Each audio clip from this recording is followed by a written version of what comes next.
be here. I cannot tell you how thrilled I am to be back on the campus of Penn.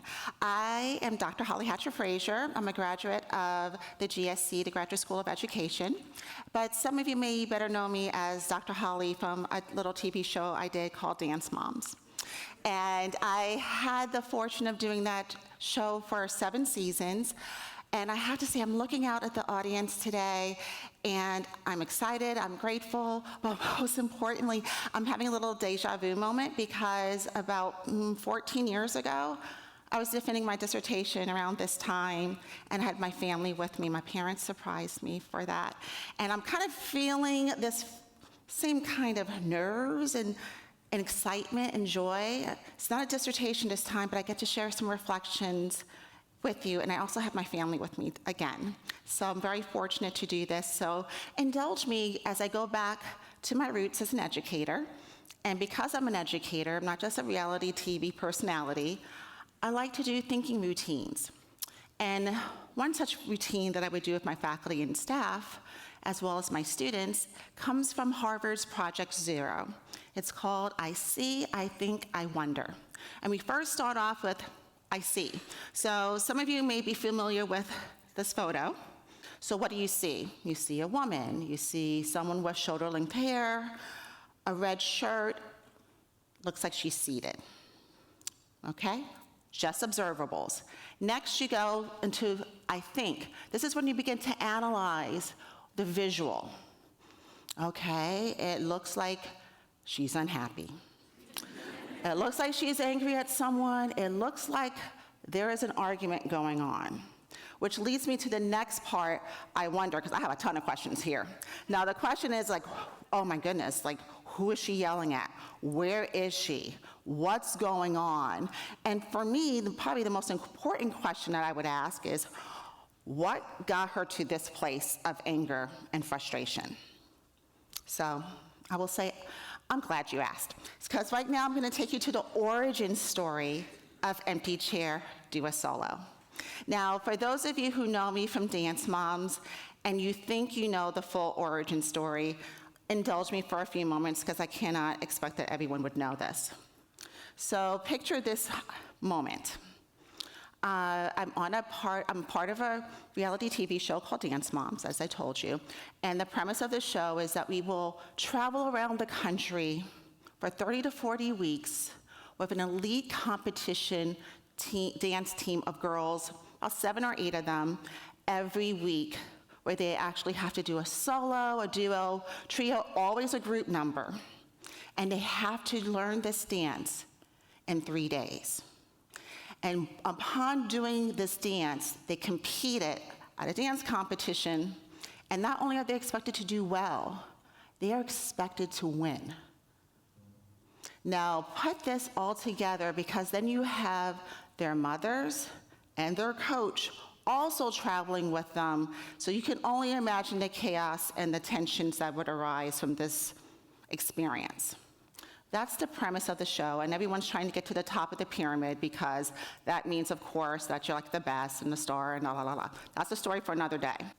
So we're at this dance competition in Pittsburgh, and what some of you may not know, there's a story behind this that's not shown on television. I'm sick, like physically ill. You could hear it in my voice if you were to watch the video. It's raspy, I'm congested. We're getting ready to go to Australia for 2 weeks to film. As many TV shows do, they go to some exotic place to film because they think that's necessary. We're going to Australia to film for 2 weeks, and then as soon as we get back from Australia, we're going directly to Los Angeles to move, to relocate for several months. I'm going to move with my daughter Nia without my husband and my 2 sons, and we're going to film for 2 to 3 months in LA. Stressful, I'm packing. I'm leaving the day after tomorrow after this dance competition. And on top of everything else, I'm persona non grata. We are on the outs of the rest of the competition team. We are not the people who are liked at this moment, partly because I've been speaking up quite a bit. We get to the dance competition, and we have no dancers. what's the logic with that? So we are at a dance competition, the moms are there. We have 2 of the dancers who are there, but unfortunately, the soloists, which is how all dance competitions begin, are nowhere to be found. They are at a different competition, which is not being filmed several hours away. So I quickly know where this is going, because you know the stakes are high, you're expected to win. Even with 3 days preparation, you're expected to win. But there are 2 dancers here, one of which is my daughter Nia, and we are told Nia will be one of the 2 dancers who has to do a solo that day. And I'm angry, I'm frustrated, I am annoyed. Because I'm like, that's sloppy seconds. She's getting something, not that was intended for her to do well, but because someone did not fulfill their responsibility. And I'm thinking of the inequity of the situation, and I'm really upset. And one of the other moms turns to me and says, Holly, you should be thankful. The coach just gave your daughter a solo. I look around the room and like, who else could do the solo? The moms? That's kind of a pretty crazy thought. Or these empty chairs. Like, I'm thinking to myself, that's like the craziest thing. And then that's when I said, empty chair, do a solo. Like, it was really that bizarre. Like, who else is going to do the solo? And there's the story, origin story of empty chair, do a solo. But yeah, it does have a story. Thank you for indulging me for that long-winded story. But I had to give you context, because if you hear it, it doesn't make sense. So I had to give you context of where it came from. As if when you're in a situation, you hear people say, I didn't expect something to go viral. I did not expect empty chair, do a solo to go viral. It is one of those statements, said it off the cuff. It's not a scripted television show. I don't care what anybody says, it's not scripted. I said it, I was kind of flip at the time, but you could hear that sense of frustration. You could hear that in my voice, and I think that's part of the reason why it went viral, is because so many people could relate and identify with being in a situation of frustration. Also, it's pretty absurd. It was like a bizarre situation to be in with. It doesn't make any kind of sense. It's ridiculous, it's funny. I wasn't trying to be funny at that moment. I really was just exasperated. I was really frustrated. But that also goes to show for each and every one of us, you never know when your viral moment will happen. I guess that's why things go viral, like the whole sense of it, you just don't know. But one of the things I did realize from empty chair, do a solo, that 2 truths can exist at once. Because when people see me, oftentimes they think, empty chair, do a solo, and they're so excited. That's one of the first things people will say, because it's one of those lines that I'm known for from the show. And what they don't realize is that I hate that moment. It's such a negative moment. Even if you were to hear me tell the story, you could hear it in my voice. I get so worked up. That happened probably like 5 years ago. I know I should let it go. Haven't let it go yet. And it still works me up. It was such a tense and awkward and frustrating moment for me, because I had so many life changes happening all at once. And I don't want to ever make someone feel bad or diminish it when they see me or meet me and they say it, or they ask me to say it for a video or something like that. But I also realize that's what they know. That's their truth of the situation. But there's a flip side too. There's another truth that you'll never see. And these 2 truths exist at once. So sometimes it's kind of even going back to that thinking routine. You think you know what you're seeing, but if you don't really analyze, you don't ask questions, you're not digging deeper, do you really know the whole truth? There's a whole other message in this about media literacy. That's a story for another day. Getting back to the other sense of the truth. I then determined I don't want to be known solely by empty chair, do a solo. I want to flip the script.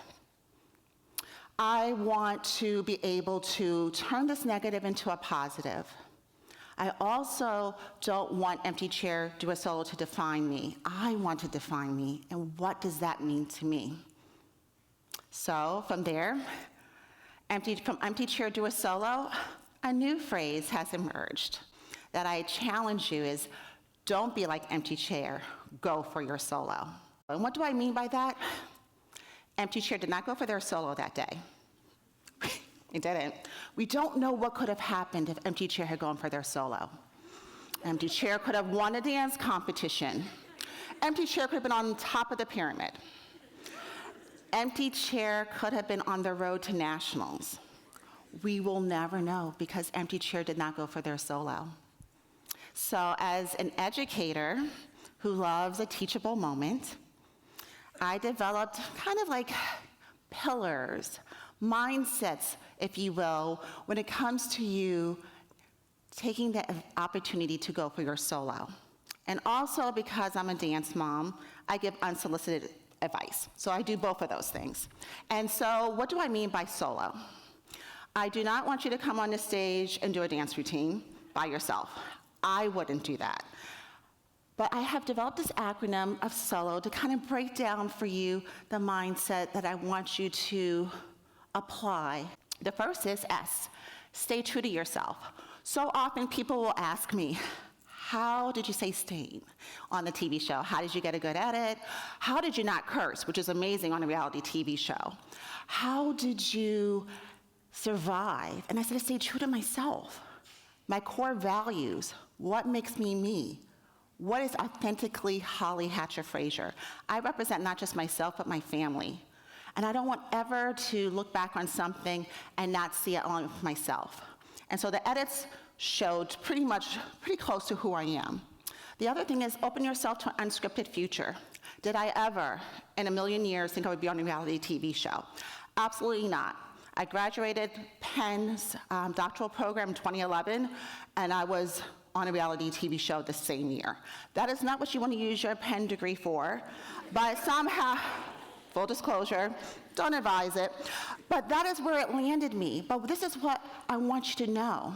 When you're prepared for an unscripted future, you don't know what opportunities will provide you. I'm so thankful and fortunate for that situation and for that opportunity. I've been able to leverage and do amazing things for myself, with my family, with my kids, my husband, for my community. But at the same time, you have to learn it's okay to pivot.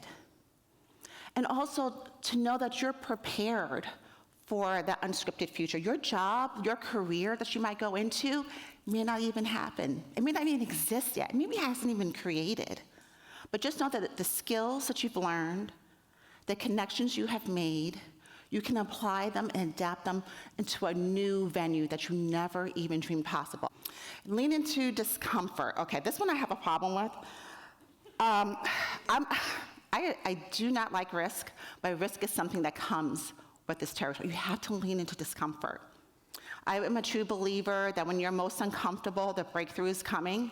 I also am a believer that if you are too comfortable, you are not growing.